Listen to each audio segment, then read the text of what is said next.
el momento de la época para entender por qué los autores bíblicos, en este caso el apóstol Pablo, decía esas cosas y por qué era tan profundo y por qué trataba siempre de dejar bien claro, sin género de duda, quién era y quién no era el Señor Jesucristo, a qué vino y a qué no vino.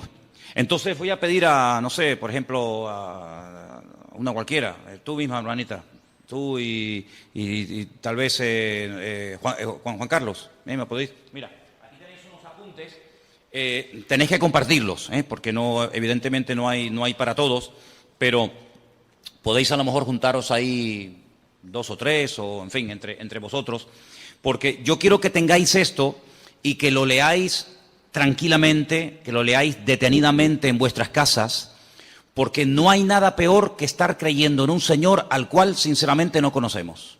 Yo creo con toda sinceridad que nosotros, no sé, por ignorancia, por falta de tiempo, no creo que por falta de interés, ni mucho menos, yo creo que no somos conscientes de a quién estamos sirviendo. Yo creo que aún no nos hacemos ni la más remota idea de quién era verdaderamente el Señor Jesucristo. A lo largo de la historia, se han dicho muchas barbaridades acerca de su persona, acerca de su obra. Por ejemplo, ha habido personas a lo largo de la historia que dijeron, y tenemos hoy en día una secta muy conocida que son los famosos Testigos de Jehová, que ellos proceden de una herejía del siglo I, que la comenzaron a decir los agnósticos y posteriormente Arrio, que decía que Jesucristo realmente no tenía un cuerpo exactamente igual como el nuestro. Incluso llegaron a decir que cuando Jesús caminaba no dejaba huellas en el camino. Era una especie como de espíritu que se podía ver, pero no era realmente un cuerpo, hablando claramente, de carne y hueso. Eso de que comía y tal, bueno, lo hacía un poco como para no llamar la atención, pero realmente su cuerpo no era un cuerpo como el que tú y yo tenemos hoy en día. Eso no es verdad. La Biblia nos enseña que Jesucristo tenía un cuerpo exactamente igual que el nuestro. Nació exactamente igual que cualquier ser humano. Tuvo una madre, tuvo un padre, comía, dormía, se cansaba, respiraba, tenía que beber agua. Podéis ver a Jesús en el camino cuando va para el norte y para en Samaria, le pide a una mujer un vaso de agua, lo vemos durmiendo cansado del camino, lo vemos descansando, en fin, un cuerpo exactamente igual. Pero en la figura, en la persona del Señor, es algo único e irrepetible. No ha habido ni habrá nadie que en el mismo tiempo estén, digamos, coexistiendo dos naturalezas, la humana y la divina. Vemos a Jesús capaz de perdonar pecados. Los fariseos se extrañaban y pensaban que blasfemaba porque decían, ¿quién puede perdonar pecados sino solo Dios? Yo creo que a estas alturas tenemos claro que el único que puede perdonar los pecados del ser humano, ¿quién es? Es Dios. Un hombre no tiene poder, según la Biblia, para perdonarle los pecados a otra persona. Jesús lo hacía. ¿Se acuerdan el ejemplo? ¿Se acuerdan el momento y el lugar? Dice la Biblia que él estaba en una casa compartiendo la palabra. De repente le bajan del techo un paralítico descolgado por unos amigos y cuando él lo ve, le dice, hijo, a ti te digo, tus pecados son perdonados. Después lo sanó, ¿verdad? Pero lo primero que hace es arreglarlo por dentro y después arreglarlo por fuera, ¿sí? Su parte espiritual y su parte física. Eso solamente lo puede hacer Dios, Él lo hacía, ¿verdad? Romanos capítulo 9 dice que Jesucristo, además lo dice categóricamente, Jesucristo es Dios, así, sin género de duda. Jesucristo es Dios. Jesús decía, el que me ha visto a mí ha visto al Padre. Jesucristo decía, yo y el Padre somos uno. Así de claro. Jesucristo era capaz de hacer cosas que a los seres humanos no se nos ha permitido hacer. Como por ejemplo caminar por encima de las aguas. ¿O hay alguien aquí entre ustedes que tiene ese poder? Sería interesante que lo pudieras, no sé, demostrar, ¿no? No, yo puedo caminar por encima de las aguas. Jesús lo podía hacer. Porque Él es el creador y Él tiene poder sobre la naturaleza y no la naturaleza poder sobre el creador. Jesús era capaz de multiplicar con unos cuantos panes y unos cuantos peces, Él era capaz de multiplicar. Ese poder tú y yo no lo tenemos. Jesús era capaz de transformar elementos. No sé, convertir el agua en vino. Y no convirtió el vino en agua porque no fue necesario, pero En un momento determinado Él convirtió dos elementos que no tienen nada que ver ni en olor, ni en sabor, ni en color, ni en gusto. Él lo hizo en décimas de segundo. Convirtió el agua en vino. Porque Él tiene poder para transformar. Es decir, lo que Él hacía, ningún profeta del Antiguo Testamento lo hizo. Y mira que en el Antiguo Testamento hubieron profetas que hicieron cosas tremendas.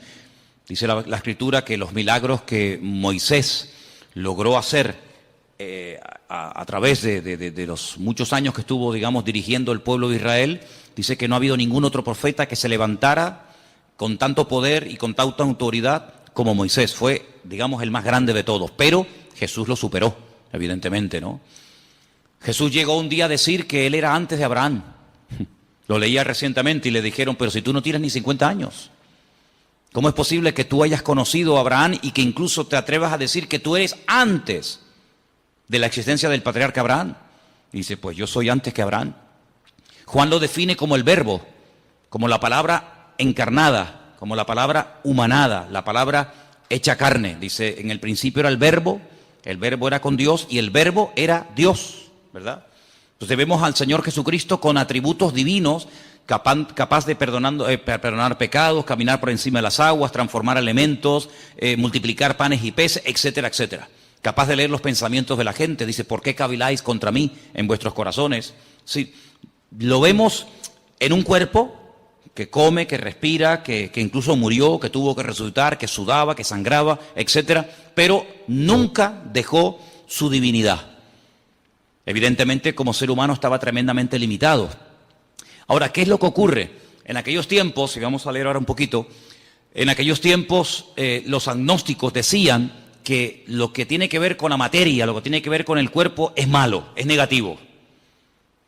Y por eso ellos incluso se flagelaban y se torturaban porque decían que todo lo que tiene que ver con la materia, todo lo que tiene que ver con el cuerpo es malo. Los griegos llegaron a decir que la cárcel que encierra el alma es el cuerpo. Por eso muchos de ellos menospreciaban el cuerpo. Sin embargo, la Biblia dignifica el cuerpo del ser humano, tanto el del hombre como el de la mujer, evidentemente, ¿no? Llega incluso a declarar que el cuerpo físico, material del ser humano es el tabernáculo, es el templo donde Dios ha decidido vivir. Dios a lo largo de la historia decidió vivir en diferentes lugares. En un momento de la historia decidió vivir en una carpa, en un tabernáculo, en el desierto, portátil, ¿no? Que se levantaba y se volvía a montar rápidamente. Y Él decidió vivir como todo el pueblo. Ustedes viven en carpa, yo quiero otra para mí. Cuando el pueblo entra a la tierra prometida y pasan de ser peregrinos en el desierto y comienzan ya a construir sus casas, Él dice, constrúyame otra para mí, yo quiero poner mi gloria entre mi pueblo, ¿verdad? Pero ya no está ni en un tabernáculo, en una tienda de campaña portátil, ni en un templo. Pero dice, pero ahora yo estoy en cada uno de ustedes, porque ahora he decidido morar, he decidido vivir en los corazones de aquellos hombres y mujeres que han puesto su vida en mis manos. ¿Se dan cuenta? Entonces, lo que vamos a ver en esta tarde es muy interesante porque las expresiones que emplea aquí el apóstol Pablo son tremendas. Ahora comentábamos Elena y yo en casa ayer o hoy a la mañana, la Biblia es un libro tremendamente profundo, sin lugar a dudas, pero yo creo que no hay términos en nuestro idioma, por lo menos, lo suficientemente profundos como para aclarar quién verdaderamente era el Señor Jesucristo. Porque nuestro idioma es un idioma muy limitado. Por eso quiero explicar lo de las versiones. A veces ustedes habrán notado, el domingo pasó, no sé si se dieron cuenta, el domingo pasó que la lectura que se leyó en la iglesia, lo que se ponía en la pantalla, a veces no coincidía exactamente las mismas palabras con la persona que estaba leyendo.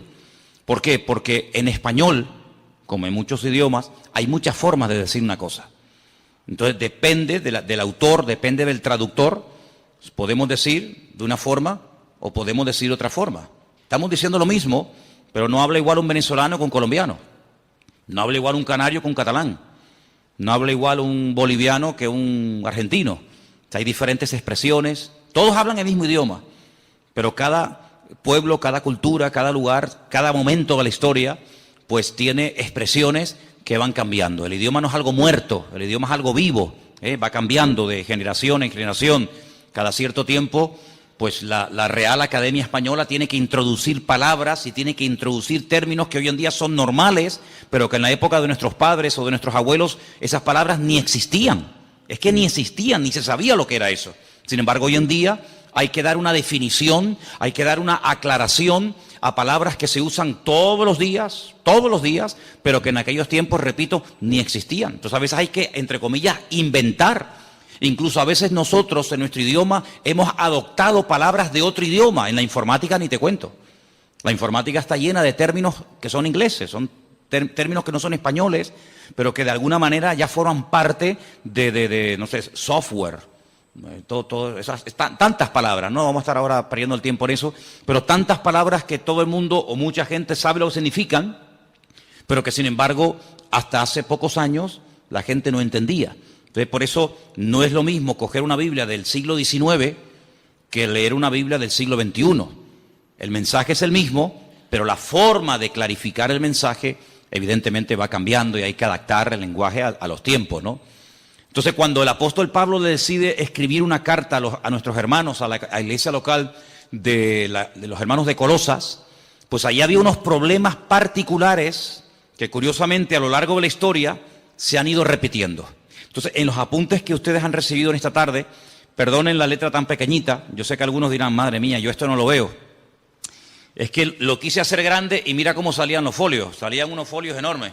Entonces, si quieren sigan la lectura, el resto de los comentarios de este capítulo, del versículo 15 al 23, está todo explicado aquí. No tiren estos apuntes, léanlo frecuentemente, porque hay expresiones que necesitamos saber qué es lo que realmente quiso decir el autor. Solamente me quiero parar en algo, y es que a Jesús se le llama, por ejemplo, en el versículo 15, ¿qué dice el versículo 15 en vuestra versión? ¿Lo podéis ver ahí un momentito? Colosenses 1:15, ¿qué dice? Leerlo juntos en altavoz, por favor.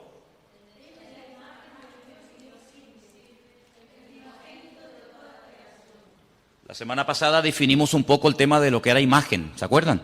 Hablamos de la imagen, la semejanza.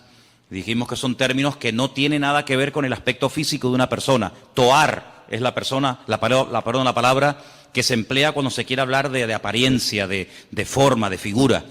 Pero cuando la Biblia habla de que hemos sido creados a imagen y semejanza de Dios, no significa que físicamente el hombre se parece a Dios. Nada que ver, en absoluto. Se refiere a sus atributos, se refiere en cuanto a sus características. Es un ser inteligente, capaz de razonar, de pensar, de tomar decisiones. Por eso Dios le daba órdenes al ser humano y nunca le dio órdenes y mandamientos y estatutos y preceptos a los animales, ¿verdad? Porque la capacidad de razonar del hombre evidentemente es superior a la de cualquier animal.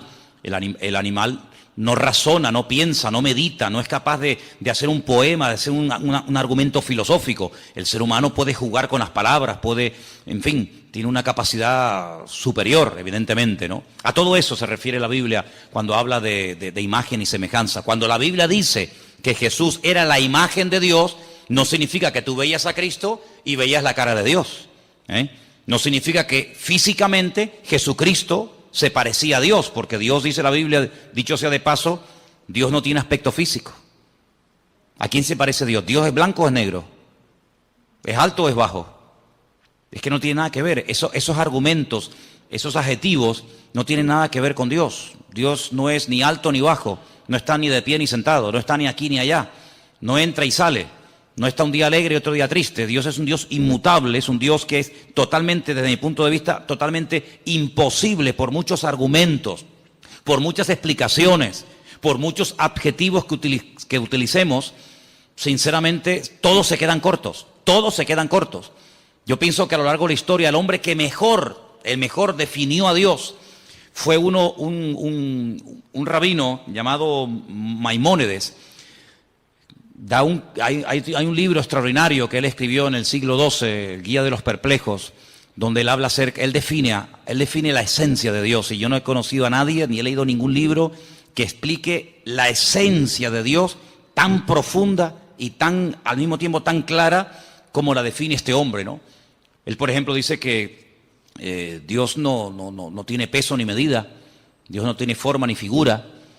Dios no es un Dios que se puede comparar con atributos humanos, pero claro, algunos dirán, pero la Biblia habla de los ojos de Dios.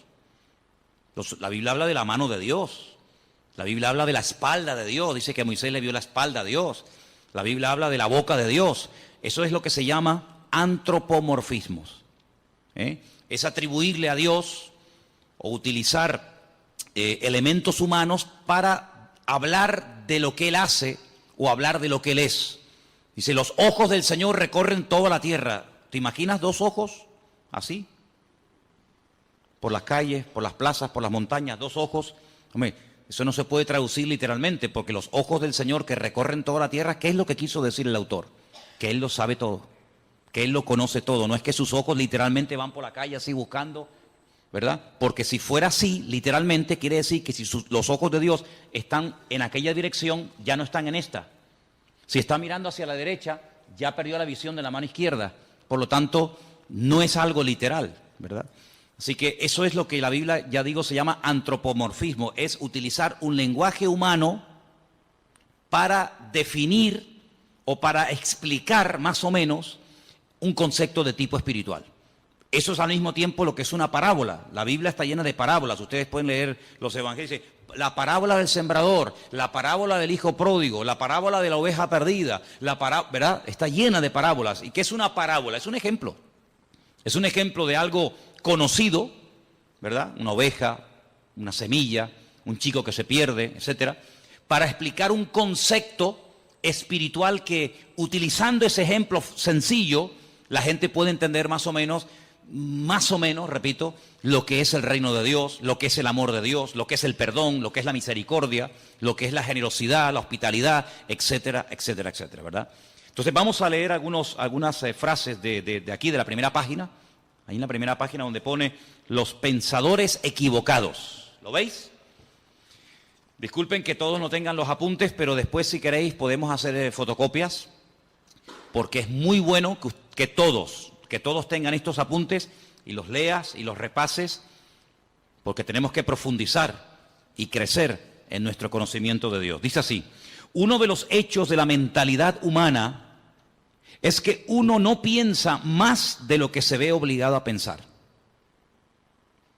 Hasta que uno se encuentra con que otros se oponen a su fe y la atacan, no se pone a pensar en sus implicaciones.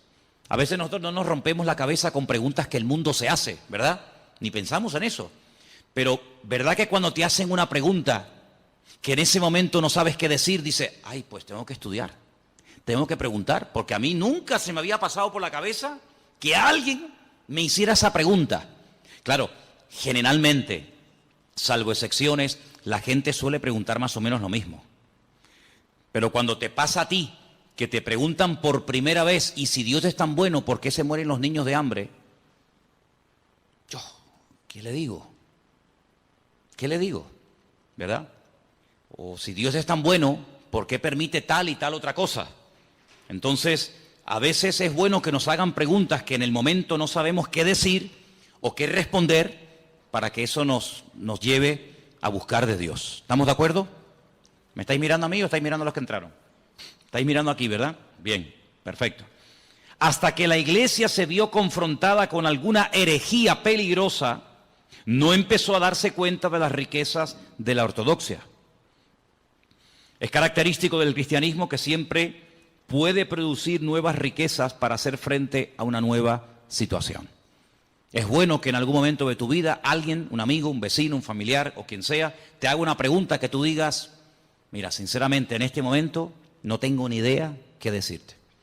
Y tienes que acostumbrarte a decir, en este momento no sé qué decir. Déjame que estudie, déjame que prepare, déjame que pregunte, etcétera. Pero no pienses que todo lo que te va a preguntar la gente vas a tener la respuesta inmediata. De hecho, ustedes saben que hay unas chicas en la Biblia que eran las famosas, en su día hablé de ellas, ¿no? Las hijas de Zelofajat, que vinieron un día a Moisés y le hicieron una pregunta a Moisés, el gran varón de Dios, y Moisés dijo, tengo que orar, tengo que consultar con el Señor, porque ni Moisés en ese momento sabía qué responderle a estas chicas. ¿Qué te parece? Preguntas que ningún hombre jamás le había hecho a Moisés, estas chicas se atrevieron a hacerle a Moisés y lo dejaron con la boca abierta, no sabía ni qué responder. Pero bueno, vamos a seguir adelante. Cuando Pablo le escribió a los colosenses, no estaba pensando en el vacío. Se puso a escribir, como ya hemos visto en la introducción, habla de los capítulos anteriores, para salir al paso de una situación bien definida. Escuchen, había una tendencia de pensamiento en la iglesia primitiva que se llamaba el gnosticismo. Sus seguidores, los gnósticos, lo que quiere decir poco más o menos los intelectuales o los librepensadores, estaban insatisfechos con lo que consideraban la ruda sencillez del cristianismo y querían convertirlo en una filosofía que pudiera estar en línea con los otros sistemas filosóficos del tiempo. Es decir, para algunas personas nuestra fe es tan sencilla que no les cabe en la cabeza. En aquella época los filósofos, y en Atenas estaba lleno de filósofos. Cuando Pablo fue allí, madre mía, se encontró con los que ustedes pueden encontrar en el libro de los Hechos, con los atenienses, los estoicos, los epicúreos, toda aquella gente que para decir que estos blancos daban 40 vueltas y preguntaban y preguntaban y preguntaban.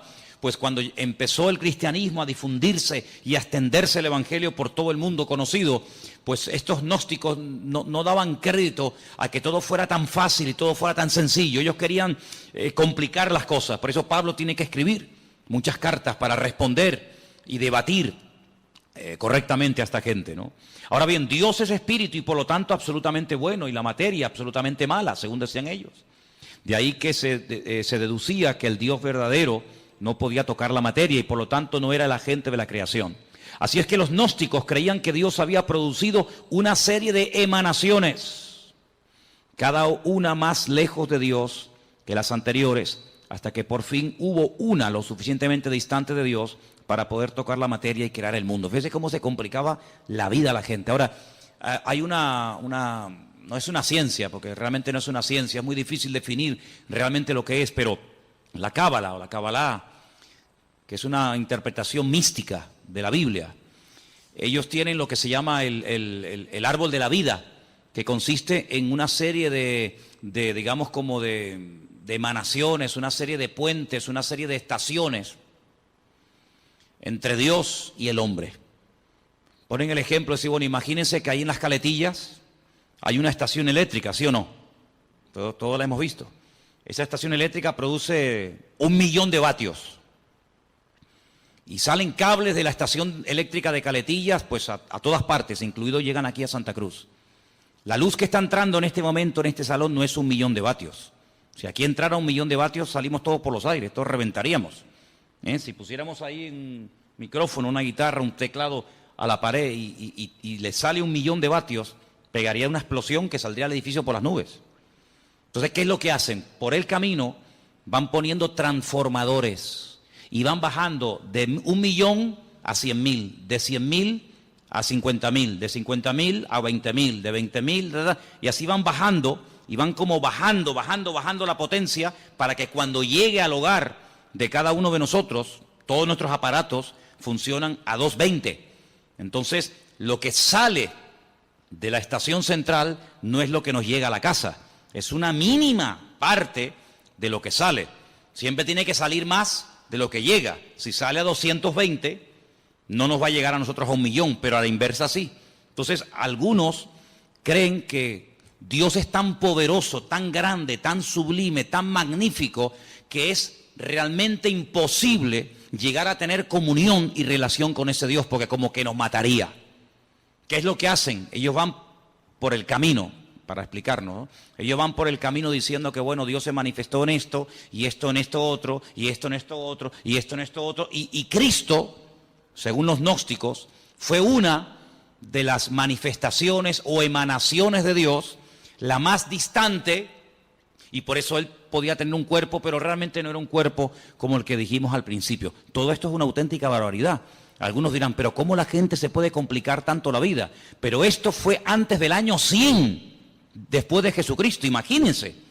Si estas cosas no se aclaran al momento, si el apóstol Pablo, con la sabiduría y el conocimiento que el Señor le dio, no fuera capaz de taparles la boca, de hacer lo que se llama apologética, es decir, defender correctamente los principios bíblicos, en el año 2015, siglo XXI, el evangelio estaría totalmente distorsionado y no tendría absolutamente nada que ver hoy el evangelio con el evangelio que predicaba Jesucristo y los discípulos.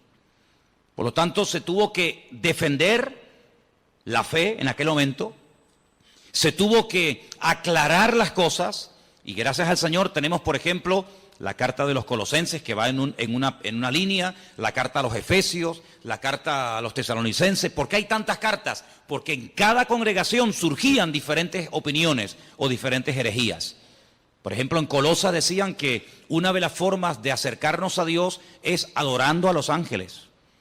Ya parece que se ha ido a la moda, pero hubieron unos años, aquí en Canarias por lo menos, en los que en algunas farolas se veía pegados unos papelitos donde daban cursos para que la gente pudiera contactar con su ángel particular y ese ángel le llevara a Dios y de esa manera no ir directamente a Dios porque es demasiado poderoso, pero a través de un ángel como que se baja la intensidad.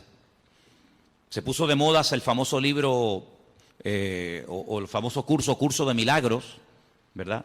Donde la gente podía, entre comillas, producir con una serie de técnicas y con una serie de historias sus propios milagros, autosanarse, autoliberarse, y ahí surgieron buenos pensamientos, la famosa nueva era, donde ellos dicen que el hombre es como un ser que tiene dormido, tiene como atrofiado una serie de valores, una serie de capacidades que el pecado ha apagado, pero que con una serie de clases y de principios y de no sé qué y no sé cuánto, ya no hace falta ni ir al médico ni que nadie ore por ti, sino que tú te puedes autosanar, porque tú eres una especie como de Dios en miniatura, una especie de ser tremendamente poderoso pero atrofiado, apagado, dormido, porque el pecado te ha, digamos, dormido esas capacidades espirituales.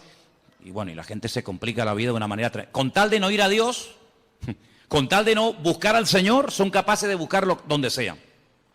Y por eso el apóstol Pablo fue un hombre muy usado, no solamente para extender el evangelio que nos ha llegado a nosotros exactamente igual, sino también para decirle a aquella gente las barbaridades que decían y para que hoy en día tengamos respuestas ante estas barbaridades. Entonces vamos a seguir leyendo un poquito y después nos vamos a meter en el pasaje. Los gnósticos llegaban todavía más lejos. Estamos en la primera página de los apuntes que les di. Conforme las emanaciones se fueron distanciando de Dios, se volvieron cada vez más ignorantes de Él. Y en las emanaciones más distantes se daba no solamente la ignorancia de Dios, sino la hostilidad hacia Él. Los gnósticos llegaban a la conclusión de que la emanación que creó el mundo desconocía y era hostil al verdadero Dios. Y algunas veces hasta identificaban esa emanación con el Dios del Antiguo Testamento. Eso tenía ciertas consecuencias. Ahora, si ustedes se dan cuenta, cuando el hombre no tiene una relación directa con Dios, cuando el hombre busca en fuentes equivocadas, es como lo que decía el profeta Jeremías: ustedes están buscando en cisternas rotas que no retienen el agua, y por eso cuando llegan a una cisterna rota la encuentran vacía. Hay una búsqueda sincera, pero el camino es un camino equivocado. No todos los caminos llevan a Dios. Eso tienes que tenerlo clarísimo en tu vida. No es que, bueno, da igual, iglesia evangélica, católica, musulmana, budista, nueva era, da igual, total, todos los caminos llevan a Dios. Es que eso no es lo que dice la Biblia. Mira, a lo largo de la historia, siempre el deseo del Creador, el deseo de nuestro Dios fue tener comunión con el hombre. Dios hizo todo lo habido y por haber, todo lo impensable, para que el hombre se acercara a Dios. El hombre como que hacía todo lo contrario para alejarse del Señor. Te voy a poner un ejemplo. Mira, en el Antiguo Testamento hay un varón de Dios, un hombre que se llamó Jacob. Conocemos también su nombre como Israel.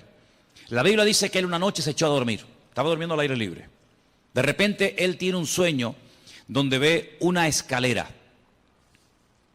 Una escalera que tiene la parte de abajo en la tierra y la otra punta, al otro extremo de la escalera está en el cielo. Él dice que ve ángeles que suben y que bajan. No dice que bajan y suben, sino ángeles que suben y bajan.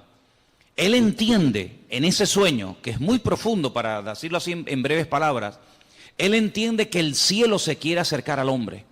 Él entiende que el Creador quiere volver a tener comunión con el hombre la cortó, el hombre se desconectó de Dios, el hombre se independizó de Dios, para que me entiendan. Porque cuando Dios creó al hombre, lo creó con la capacidad de rebelarse, de separarse de su Creador. ¿Por qué Dios lo hizo así? Solo Dios lo sabe. Pero una de las razones elementales y básicas de por qué Dios le permitió al hombre rebelarse contra su Creador es por una sencilla razón. Porque Dios no quiere amor a la fuerza. Si tú no me amas, yo no te voy a obligar a que lo hagas. Si tú no me quieres servir, yo no te voy a obligar a que me sirvas. Si tú no quieres estar conmigo, yo no te voy a obligar a que estés. Yo te voy a crear con la capacidad de rebelarte, con la capacidad de distanciarte de mí. Y el hombre utilizó esa capacidad como ser perfecto que era, porque si no tenía esa capacidad, luego no es perfecto.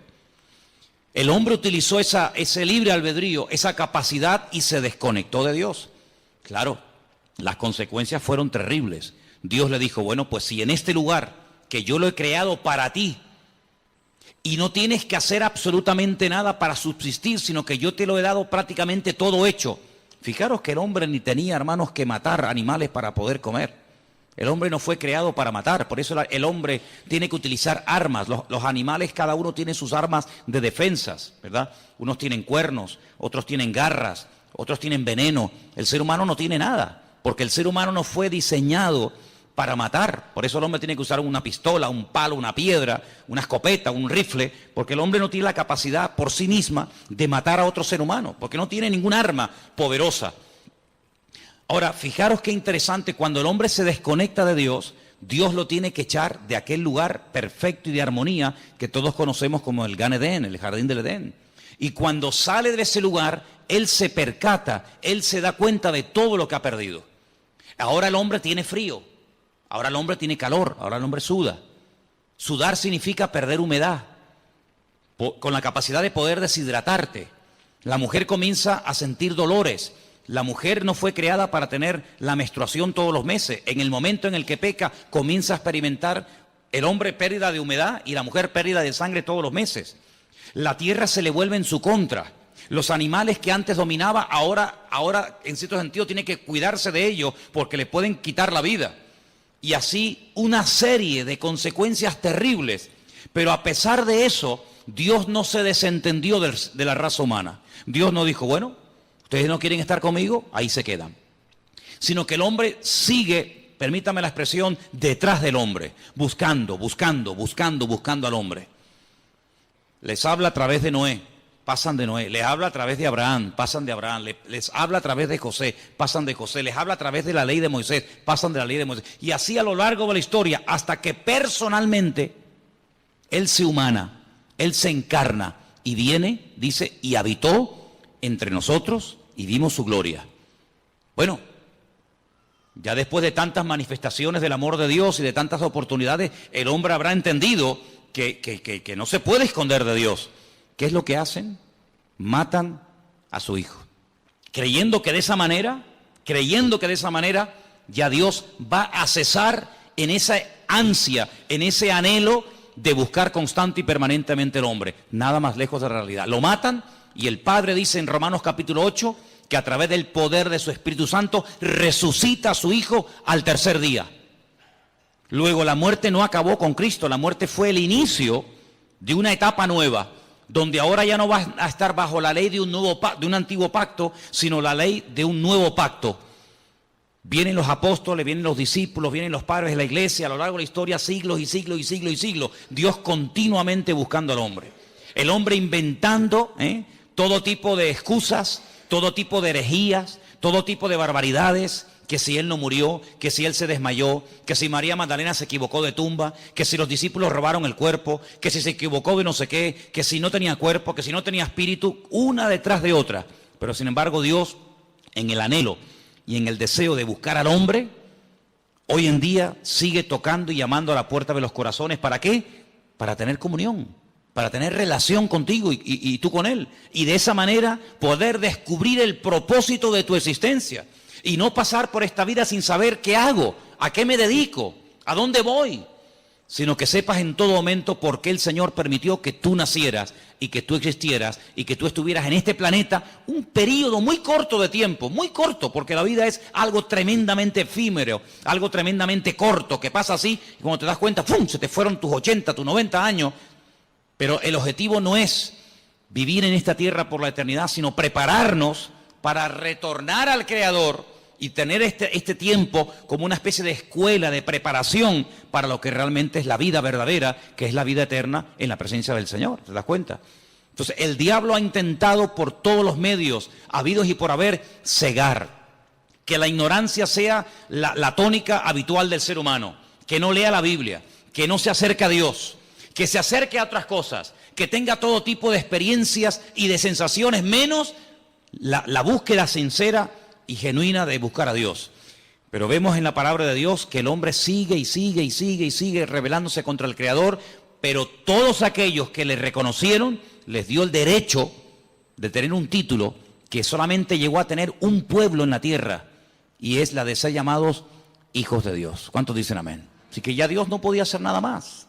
Ahora, vamos a seguir leyendo un poquito más adelante los apuntes que les he dado, porque hay una expresión que se usa que se ha malinterpretado hasta el punto de decir, y te dicen, no, es que la Biblia lo dice, que Jesucristo, escuchen bien porque esto es muy sutil y ustedes tienen que tenerlo muy claro, que como Dios sabía que el hombre iba a pecar, porque Dios lo sabe todo de antemano antes de que ocurra, ¿sí o no? Dios es omnisciente, todo lo sabe, nada le sorprende. Ya Dios había creado en un principio, antes de la creación del universo, a Jesucristo. Y lo tenía como preparado, lo tenía como reservado, para que cuando el hombre pecara, como nada podía redimir al hombre del pecado, sino solamente a través de la sangre incontaminada y limpia y pura del Señor, pues ya Él lo tenía preparado desde antes de la fundación del mundo para que muriera por nosotros. ¿No se pueden ustedes imaginar la cantidad de gente que cree eso? Que Jesucristo es el Salvador, que murió por nosotros, que resucitó en una cruz, que Él ascendió a la diestra de Dios Padre, que volverá, que reinará, todo eso, pero con algo muy sutil, y es que dicen que Jesucristo no es Dios, sino que Jesucristo es un ser creado. Eso significa, como una vez un señor vino aquí y lo tuve que expulsar de la iglesia, porque eso es una auténtica herejía, que si Dios creó a un arcángel que luego se rebeló contra el Señor y que conocemos hoy en día con el nombre de Satanás, que en un principio no era Satanás sino Luzbel, ¿verdad? Ese lucero, significa que si Dios lo creó a él y creó también a Jesús, hay un parentesco, porque son hijos del mismo Padre, tanto uno como otro, y ahí no le permití que siguiera adelante, sino dijo, no, lamento mucho, si usted cree en eso, si usted cree que estos dos son hermanos, esto se acabó. Hasta ahí no le permitimos, y lo tuvimos que decir que se fuera. Pero él estaba totalmente convencido que así como Adán y Eva tuvieron un hijo bueno y un hijo malo, uno llamado Caín y otro llamado Abel, Dios también tuvo un hijo bueno llamado Jesucristo y tuvo un hijo malo llamado Satanás. Fíjate tú las barbaridades a las que llega la gente, ¿no? ¿Y de dónde sacaba eso? Del versículo 15, donde dice que él fue el primogénito de la creación. Amigo. Pero fijaros qué interesante, porque un poquito más abajo, en el versículo 18, vuelve a aparecer la palabra primogénito. Versículo 18 dice, Él es la cabeza del cuerpo, que es la iglesia. Él es el principio, ¿el qué? ¿Primogénito de qué? De entre los muertos. Mira, mi pregunta es, ¿Jesucristo fue realmente la primera persona en la historia que resucitó? ¿Sí o no? ¿Sí? No sé, ustedes sabrán, yo estoy preguntándole a ustedes. ¿La primera persona que resucitó fue Lázaro? ¿Sí? Bueno. No sé, ustedes sabrán. No, porque yo he leído el Antiguo Testamento y he visto que, por ejemplo, Elías resucitó una persona en el Antiguo Testamento. Entonces hay gente que resucitó antes de Lázaro, y antes de la viuda de Naín, y antes de aquella chica a la cual el Señor le dijo, Talita cumi, a niña, a ti te digo, levántate y anda. Luego, tanto en el Antiguo como en el Nuevo Testamento, hay personas que resucitaron antes de Jesucristo. ¿Por qué dice que Él es el primogénito de entre los muertos? No es el primogénito de entre los muertos en el sentido de que Él no fue el primero en resucitar. Luego, si la palabra primogénito entre los muertos no significa, y esto quiero que lo dejemos bien claro, si la palabra primogénito entre los muertos no significa que Él fue el primero en resucitar, si volvemos al versículo 15, la palabra primogénito de toda la creación tampoco puede significar que Él fue el primero en ser creado. ¿Sí o no? Miren, cuando uno interpreta la Biblia, y aquí dimos en su época una clase de hermenéutica, hace mucho tiempo que se grabó, y no se pueden imaginar, hasta el día de hoy, cada día prácticamente, recibimos correos en la iglesia de gente de todo el mundo que han visto ese curso de hermenéutica que yo en mi vida me pensé que iba a ser tan seguido y de tanta utilidad para tanta y tanta gente. Se llama así, curso de hermenéutica. Lo tienen ahí ustedes en YouTube, en la Biblia, que lo grabamos aquí. Una de las reglas de la hermenéutica es una ciencia que se enseña en las escuelas bíblicas, en los seminarios, para ayudarte a interpretar correctamente los textos bíblicos. Si usted no puede interpretar la Biblia a su manera, usted no puede interpretar la Biblia de un punto de vista únicamente judío, únicamente evangélico, únicamente católico, ateo, no. Usted tiene que interpretar la Biblia según unos parámetros, según unos principios generales e universales, para que usted no saque conclusiones equivocadas. Por ejemplo, cuando estudiamos, no me voy del tema, pero quiero dejar bien claro esto, porque hay gente aquí que está empezando a venir a la iglesia, y hay gente aquí que lleva años en la iglesia, y a todos ustedes tienen que tener bien claro que todos leemos la misma Biblia, pero lógicamente una persona que está empezando a leer la Biblia por primera vez en su vida, no tiene a lo mejor el conocimiento a la base que tiene una persona que lleva toda la vida leyendo la palabra de Dios, que ha oído un montón de estudios, que ha hecho cursos, etcétera, etcétera, tiene unas bases, ¿verdad?, para interpretar la Biblia completamente diferente, ¿sí o no? Cuando usted empieza a leer la Biblia, pues si la empieza a leer por el Apocalipsis, usted no se va a enterar de nada.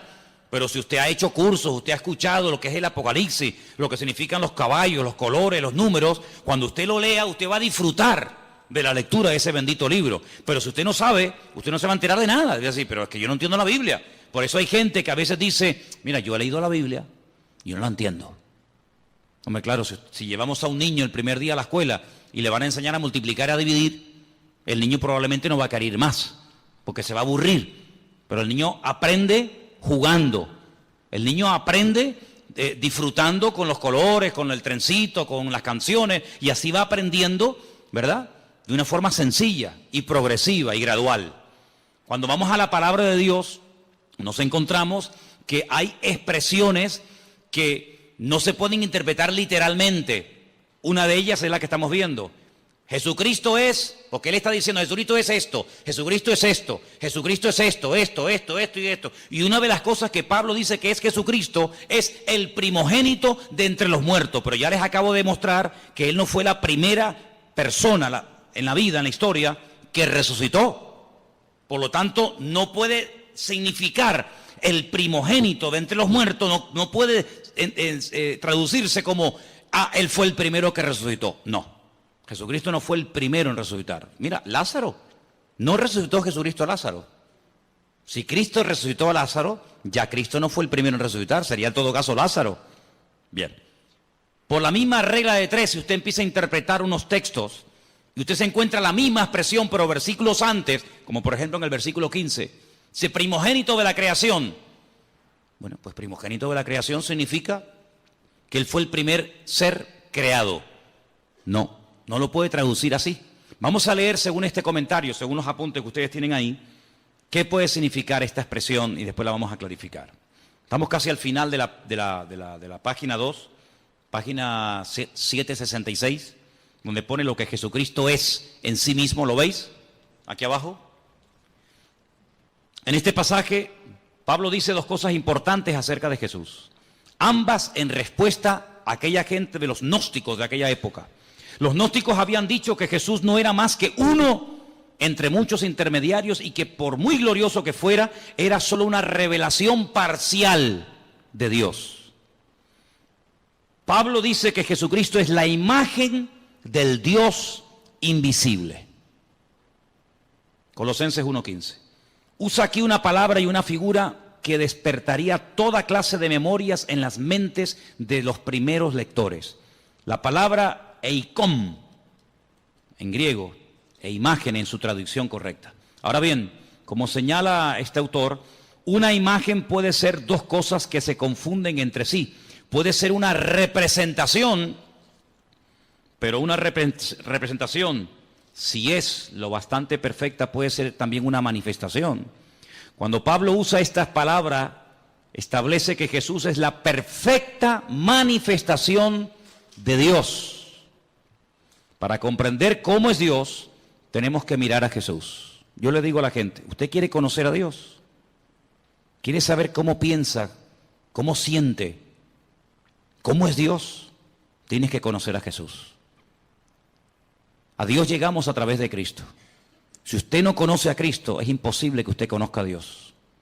Porque Dios se manifestó, Dios se reveló a través de Jesucristo. Hebreos capítulo 1 que dice, Dios habló a lo largo de la historia a nuestros padres de muchas formas y de muchas maneras. Pero en los postreros días ha hablado a través de Cristo. Si usted conoce a Cristo, usted no va a tener ninguna duda de cómo es Dios. Cuando usted conoce a Cristo, escuche bien lo que le digo, cuando usted conoce el corazón del Señor, cómo es el Señor, usted no va a tener que estar todo el santo día preguntando, esto es bueno, esto es malo, lo puedo hacer, no lo puedo hacer, puedo ir, no puedo ir, lo digo, no lo digo, lo miro, no lo miro. Cuando usted conoce al Señor, usted sabe perfectamente lo que le agrada a Dios y lo que no le agrada. Usted no va a tener que tener un perro policía todos los días a su alrededor para decirle, no, eso no se hace, no, eso no se dice, no, eso no se toca, no vayas para acá, no vayas para allá. Eso al principio está bien, pero llega un momento en el que tú ya conoces tanto al Señor, que tú ya sabes hasta lo que le gusta al Señor. ¿Quiénes son las personas que necesitan todo el día una sombra? ¿Quiénes son las personas que necesitan todo el día una persona que le diga, no, eso está mal? Las personas que no conocen a Dios. Cuando tú conoces al Señor, ya no hace falta que estén todo el santo día detrás tuyo, porque tú ya sabes, porque el Señor que mora en ti da testimonio a tu espíritu de lo que está bien y de lo que está mal. Los que están empezando y los que llevamos ya tiempo en las cosas del Señor, podemos decir por experiencia que hay momentos, desde que hemos comenzado a conocer o a interesarnos en conocer al Señor, hay momentos en los que sin nadie decirnos nada, cosas que habíamos hecho durante toda la vida, ahora resulta que las vas a hacer y tú dices, no sé, me siento raro, ya no me gusta. Cosas que antes te volvían loco, ahora dices, ya no tienen para mí ningún atractivo. ¿No te ha pasado eso? Dime la verdad. Amigo, porque el espíritu que tienes dentro de ti tira hacia las cosas del Señor y hay como como una alarma que te dice, eso no está bien. Nadie lo sabe, nadie te ha visto, pero el Señor que mora en ti ya comienza a hablarte. Si tú esa voz la cultivas, no la apagas, no la ignoras, sino si tú esa voz, esa sensación, por decirlo así, tú le prestas atención cada día, tú vas a ser más sensible a lo que tienes que ser y nada sensible a lo que no tienes que ser sensible. ¿Cuál es el problema del ser humano en reglas generales? Que a veces somos tremendamente sensibles en cosas que nos tenían que dar lo mismo. Y a lo que deberíamos de ser verdaderamente sensibles, no lo somos. Y yo creo que uno de los peores pecados que podemos cometer los creyentes, los que ya hemos conocido al Señor, es perder la sensibilidad espiritual. Porque cuando uno pierde la sensibilidad espiritual, un término que aparece en la Biblia es que llegamos a cauterizar la conciencia. Si ya pecas y no te sientes mal. Y eso es terrible. Eso es terrible. El temor de Dios, el respeto a Dios, dice la Biblia que es el principio de la sabiduría. Cuando tú comienzas a darte cuenta de que ese pecado, que para ti no era pecado, para ti era normal, porque lo has hecho toda la vida, pero ahora dice, oye, ¿y yo por qué ahora cuando voy a fumarme un porro, o cuando voy a ver una película pornográfica, o cuando voy a mentir, o cuando voy a robar, o cuando voy a no sé qué o no sé cuánto? ¿Por qué yo ahora me siento mal y antes no me sentía mal? Porque estás cambiando. Por eso, porque estás cambiando. ¿Y quién es el que te está cambiando? El que vive dentro de ti. Por eso dice, no entristezcas, no apagues al Espíritu Santo que mora en ti. Porque yo te digo por experiencia que se puede apagar la voz del Señor. ¿Qué dice la Escritura? Si hoy el Señor te habla, no cierres tu corazón, porque a lo mejor ya mañana te vuelve a hablar y ya no te enteras. La sensibilidad es algo que no podemos perder. Esa es una de las señales de que una persona se ha apartado del Señor, de que no está bien con Dios, que ha perdido la sensibilidad espiritual, ¿vale? Sigo leyendo. El Antiguo Testamento, versículo donde pone la A, y la literatura intertestamentaria, si lo que está entre el Antiguo y el Nuevo Testamento, tienen mucho que decir acerca de lo que es la sabiduría. Bueno, vamos a leer un poquito más adelante porque yo lo que quería que ustedes vieran acerca de lo que significa verdaderamente aquí. Perdón, vamos a la página 767. Vamos a esa página, por favor. Lo que Jesucristo es para la creación. Él es el primogénito de toda creación. Debemos procurar darle el verdadero sentido a esta frase. Como aparece en la Reina Valera, podría querer decir que el Hijo fue la primera persona que fue creada. No. Usted sabe lo que a mí me atormentaba cuando yo comencé a venir a la iglesia. La pregunta que a mí me volvía loco.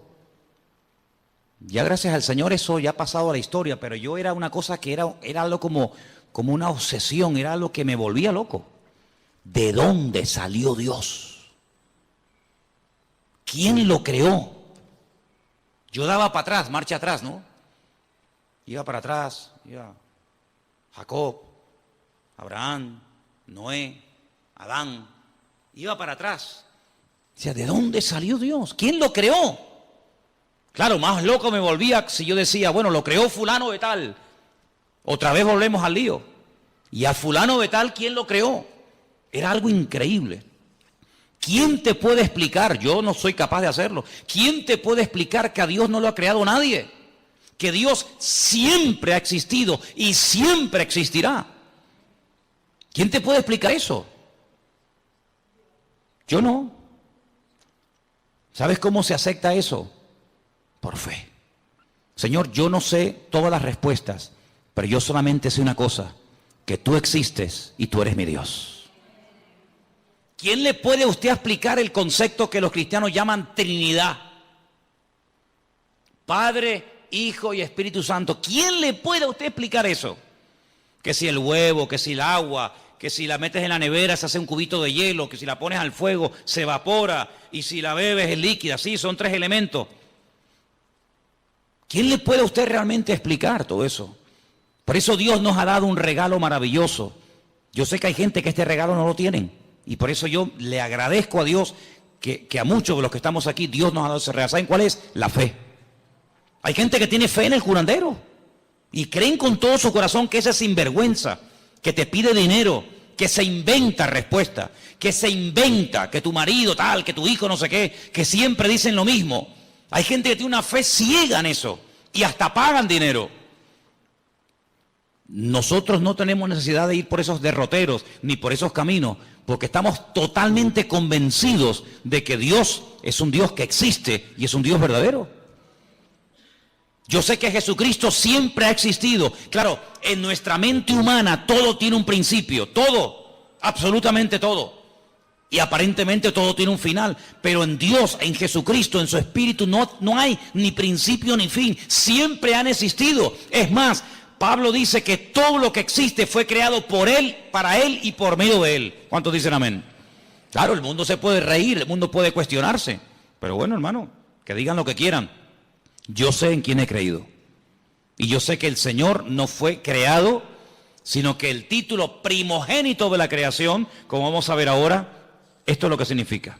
Ahí lo tenemos, al final de la página. El primogénito de toda creación. Perdón, estamos aquí. Debemos procurar darle el verdadero sentido.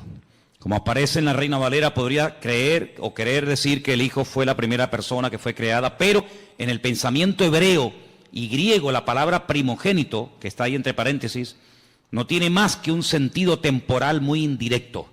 Hay que notar dos cosas. Primogénito es muy corrientemente un título de honor. Israel, por ejemplo, en Éxodo 4:22, como nación se le llama el primogénito, el Hijo de Dios. Lo que quiere decir es que la nación de Israel es el Hijo de Dios más favorecido. Segundo, debemos notar que primogénito es el título del Mesías. Ahí pueden leerlo en casa, Salmo 89:27. Según lo interpretan los mismos judíos, la promesa en relación con el Mesías. Es decir, la palabra primogénito es un título. La palabra primogénito en la figura de Cristo no significa que Él fue lo primero que Dios el Padre creó, lo primero que Dios el Padre hizo, sino es un título de honor, de reconocimiento, como diciendo que antes de Él no ha habido nada y después de Él no habrá absolutamente nada.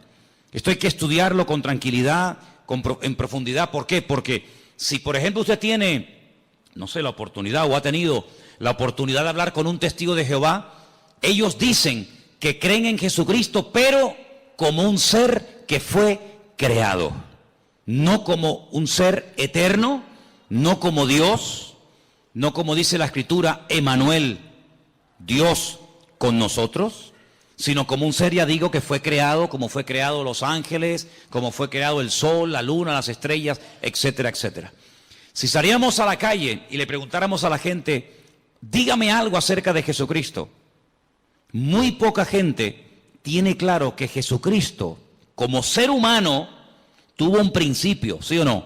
Él nació, Él estuvo 9 meses en el vientre de su madre, María, claro, porque Él decidió nacer, Él decidió venir a este mundo. ¿Y cómo nace un ser humano? Pues a través de una mujer, no hay otra forma, no hay otra manera. Y Él decidió venir a este mundo como ser humano. Si hubiera decidido venir como Dios, no hubiera tenido necesidad de nacer como nacen los seres humanos, pero no decidió venir como Dios, decidió venir como hombre y se limitó, ¿verdad?, a las leyes que rigen a todos los seres humanos. Jesucristo tuvo que aprender a caminar como niño, tuvo que aprender a leer y a escribir, ¿sí? Tuvo que someterse a sus padres, dice la Biblia que Él se sometió a sus padres y les obedecía. Y como ser humano vivió una vida totalmente normal. Fíjense qué normal era el Señor, que en el jardín de Getsemaní, cuando uno de sus discípulos decide traicionarlo, decide venderlo, si hubiera sido un ser tremendamente llamativo, con una aureola, con una luz especial, no hubiera sido necesario que Judas, a los que venían a prenderle, les dio una señal. ¿Cuál fue la señal? ¿Cuál fue la clave que indicó a los que venían a prender al Señor que ese era el Señor? ¿Cuál fue? El beso, el famoso beso de Judas, ¿no? Podía haber dicho, mira, el más alto, el más guapetón, aquel que tiene una luz blanca que le sigue a todas partes, aquel que está siempre rodeado de ángeles, aquel que levita y no toca con los pies el suelo, sino que va así, como volando, ¿no? No, era tan normal, que hasta Judas tuvo que decir, tengo que darle un beso, porque pasa desapercibido delante de todas las personas. Porque el atractivo realmente del Señor no era el aspecto físico, sino era la esencia de lo que Él era y de lo que Él verdaderamente había venido a hacer a este mundo. Y nosotros tenemos que profundizar en nuestro conocimiento del Señor. Por eso animo a los que están empezando que lean los evangelios. Tenemos 4. ¿Cómo se llaman? Mateo, Marcos, Lucas y Juan. Ahí ustedes van a encontrar cómo hablaba, cómo reaccionaba cuando lo criticaban, cómo pensaba, cómo se movía en medio de sus enemigos, cómo trataba a los niños, a las mujeres, cómo trataba a sus discípulos, cómo era intolerante frente al pecado, pero tremendamente misericordioso y compasivo ante gente que había caído, pero que les daba la oportunidad de rehacer su vida. Y ahí en los evangelios encuentras a Cristo como ser humano, pero también como un Dios perfecto, humanado, limitado entre nosotros, pero que nos amó tanto que se dejó matar. Ahora, el concepto tal vez más profundo de lo que Él es, el concepto más maravilloso de todos los que rodean a Dios, podemos decir que Dios es santo, ¿sí? Podemos decir que Dios es justo, podemos decir que Dios es bueno, en fin, podemos decir un montón de cosas, ¿sí o no? Pero el concepto del amor de Dios, ¿tú lo entiendes? Es impresionante, ¿no? Porque generalmente los seres humanos tenemos la tendencia, me imagino que ustedes también, de seleccionar, ¿no? Cuando tú dices, bueno, hay ¿cuántos? 100. Como que dentro de esos 100 hay un pequeño grupo más cercano a ti y los otros sí están ahí, pero ¿qué te parece? Sin embargo, el Señor no tiene favoritos, eso ya es una cosa que nos llama la atención. Dios no tiene favoritos, Dios no dice este sí y este no, este me gusta y este no me gusta. Es un Dios que ama al pecador, ¿sí o no? Ama al pecador, pero no ama, aborrece el pecado que cometen los pecadores. ¿Sí? Son dos cosas distintas. Él ama a todo el mundo por igual. Y son cosas que no nos caben en la cabeza. Porque ahora, por ejemplo, se está hablando mucho de este chico que huyó al extranjero, que mató a 2 jóvenes en la península, ¿no? Imagínate que ese chico viene a España, lo condenan y tiene que cumplir 15, 20, 30 años, en fin, lo que le toque. Imagínate que mañana va a esa cárcel un pastor, un hermano, una hermana, le habla del Señor. El chico reconoce la barbaridad que ha hecho, se arrepiente, pide perdón al Señor. Mi pregunta es, ¿Dios perdonaría a esta persona? ¿Sí o no? Delante de los hombres es un asesino. Tiene que estar ahí hasta que se pudra, ¿no? Hasta que cumpla la condena. Pero si esa persona le pide perdón a Dios, esa persona nos la vamos a encontrar el día de mañana en el cielo, en la presencia del Señor. ¿Quién entiende eso? ¿Quién entiende eso? Nadie. Pero así es el corazón de Dios. Es una cosa increíble. El peor asesino, lo peor de la humanidad, si se arrepiente y verdaderamente quiere cambiar, Dios lo perdona, Dios le da otra oportunidad, y aunque delante de los hombres nunca lo van a perdonar y será toda la vida el fulano, el asesino, el criminal o lo que sea, delante de Dios puede llegar a tener el título de hijo o de hija de Dios. De hecho, ha habido casos en la historia de personas, en Estados Unidos, en algunos lugares existe la pena de muerte, personas que estaban condenados a muerte por la justicia de los hombres, pero sin embargo se arrepintieron y le pidieron perdón al Señor, y como le dijo aquel ladrón en la cruz, condenado a muerte por el Imperio Romano, porque se lo merecía. De hecho, él dijo, nosotros padecemos justamente, yo no me quejo, si yo me merezco esto y peor, pero yo te pido que a pesar de lo malo y de lo ruin que he sido, que tú te acuerdes de mí cuando vengas en tu reino. Y el Señor podía haber dicho, pues hijo, lo siento mucho, yo no te puedo perdonar porque tú has sido esto y esto. Sin embargo, ¿qué dijo el Señor? Hoy estarás conmigo en el paraíso, amigo. El concepto del amor de Dios es lo que más me impacta de nuestro Dios. Porque si él es el primogénito de la creación, la imagen de Dios, el camino, la verdad y la vida, todo eso está muy bonito. Pero a mí lo que me cautivó y lo que me transformó la vida fue entender que Dios a mí me había amado de tal manera que fue capaz de mandar a su hijo para que lo mataran en una cruz, simplemente por amor. ¿Qué te parece? Así que el apóstol Pablo intenta taparle la boca a los gnósticos de la época. A lo largo de su ministerio tuvo muchas luchas con los religiosos, con los fanáticos, con los que metían o intentaban meter falsas doctrinas en las congregaciones. Pero lo que nos tiene que quedar bien claro en esta tarde a todos y a cada uno de los que estamos aquí es que Dios a nosotros nos ama tal y como somos. Aunque nunca cambiáramos, ¿sí o no? Aunque nunca cambiáramos, aunque nos muriéramos así como somos hoy, el Señor en este momento a cada uno de nosotros nos ama, y cada vez que le pedimos perdón al Señor de corazón y de verdad, el Señor siempre perdona. Hace unos días estaba en televisión y como una novedad, como una cosa, como que hubieran bajado extraterrestres del planeta X y vinieran a este mundo y dijeran, oye, que han venido unos extraterrestres, como una cosa del otro mundo, daban la noticia en todos los medios de comunicación de las últimas declaraciones del Papa, que si una mujer que abortó, ¿no dijo más o menos así? Verdaderamente, de todo corazón, pide perdón a Dios, que hay que perdonarla, y lo contaron. Y yo digo, pero mira, si eso lo sé yo hace 30 y pico de años cuando me convertí a Cristo. Sinceramente, a lo mejor para usted, señora, o para usted, caballero, será una cosa de decir, oye, que cómo estamos cambiando, qué cosa tan tremenda. Pero miren, ¿sabes qué? Es que yo conozco al Señor, no me hace falta que don Francisco diga semejante cosa, porque ya mi Dios en su palabra me ha dicho que el que viene a mí, yo no le echo fuera. Da igual si ha abortado, da igual si ha asesinado, da igual si ha matado con ganas o sin ganas, queriendo o sin querer, me da igual. En la palabra de Dios encontramos que si hubiéramos pecado, primero de Juan capítulo 1 dice, si hubiéramos pecado, abogado tenemos para con el Padre, a Jesucristo el justo. Y la sangre de Jesucristo nos limpia de todo pecado. Por lo tanto, a mí no me causa ninguna sorpresa diciendo, ¡ay, qué maravilla! Pero si la maravilla hace 2000 años ya la dijo Él.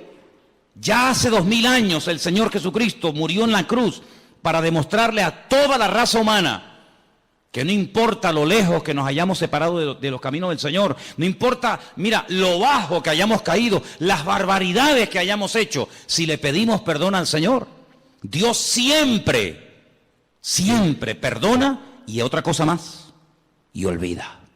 ¿Cuántos dicen amén? El Señor a nosotros no nos dio la capacidad de olvidar las cosas malas que nos hacen. Una cosa es que no nos domine, una cosa es que no me quite el sueño, una cosa es que no esté ahí continuamente amargándome la existencia, y otra cosa es que yo olvide. Si usted me pega ahora a mí una patada y usted me pide perdón y yo te perdono, oye, yo te perdono, pero yo no puedo olvidar que tú me pegaste una patada, y además si se me quedó un moretón y si me tuvieron que escayolar, pues menos todavía. Pero hay una característica tremenda, que un Dios todopoderoso diga y declare categóricamente, y Él no miente, que cuando Él perdona, Él olvida al mismo tiempo. Como diciendo, yo nunca te voy a echar en cara, nunca te voy a reprochar lo que me hiciste o me dejaste de hacer, lo que dijiste o dejaste de decir. Solamente hay un ser en todo el universo que es capaz de amarnos y de soportarnos como Él, y Él se llama Jesucristo, Rey de Reyes y Señor de los Señores. Así que conociendo al Señor, te vas a terminar enamorando de Dios. Y quiero terminar diciendo algo. Léanse todos estos apuntes porque son muchos y hay que leerlos con detenimiento y estudiarlos. Pero déjeme que le diga solamente una cosa, y lo he dicho en varias ocasiones, que el Señor, que nosotros nos hayamos enamorado del Señor, ¿no es lógico? ¿Sí o no? Imagínate que llega una persona esta noche a tu casa, tú no lo conoces de nada, y te dice, ¿me podrías poner en un papel todo lo que tú debes? Sí, póngame todo lo que usted debe. Pues mira, debo el coche, debo 5 letras del coche, ¿no? Alguno, ¿no? Debo la hipoteca de la casa, me quedan no sé cuántos años por pagar la hipoteca. ¿Qué más? Pues hombre, no sé, debo... Muy bien, pónmelo todo en una lista. ¿Cuánto suma esto? Lo que sea, toma, ahí tiene usted el dinero. Y así, en cuestión de segundos, ya no debes nada al banco ni a nadie. ¿Te gustaría? ¿Sí o no? Algunos son muy espirituales y dicen, no, hermano, yo oro al Señor. Vale, muy bien. Entonces usted no es espiritual, usted es bobo. ¿Estás enfermo? ¿Te duele algo? Y llega esta persona y te dice, ¿dónde te duele? Pues mira, tengo un dolor aquí. Te pone la mano encima, ora por ti y nunca más te vuelve a doler eso. Oye, ¿tú no le tomarías aprecio a esa persona? Lógico. Cuando tienes un problema no lo buscarías a él o a ella porque te ha ayudado tanto que, oye, mira, ¿me podrías venir un momentito que te quiero hablar contigo? Me pasa esto, me pasa lo otro. ¿Quién no se puede encariñar? ¿Quién no puede apreciar, respetar? No digo enamorarse, pero respetar a una persona así, cualquiera. Bueno, pues en cierto sentido, Eso es lo que el Señor hace continuamente con nosotros. Nos sana, nos fortalece, nos levanta cuando caemos, nos anima. A veces permite, fíjate lo bueno que es y lo sabio que es, que cuando ve que nos estamos un poquito medio apagando, quedando atontados, permite ahí una pequeña prueba, una pequeña cosita, ¿no? Y, ay, tal, ay, Señor, ayúdame. Y el Señor dice, sí, dime, aquí estoy contigo. Fíjate lo bueno que es, que puede decir, bueno, ya no quieres orar, pues nada, no ores. Pero Él dice, le voy a poner una piedrita en el zapato, para que la...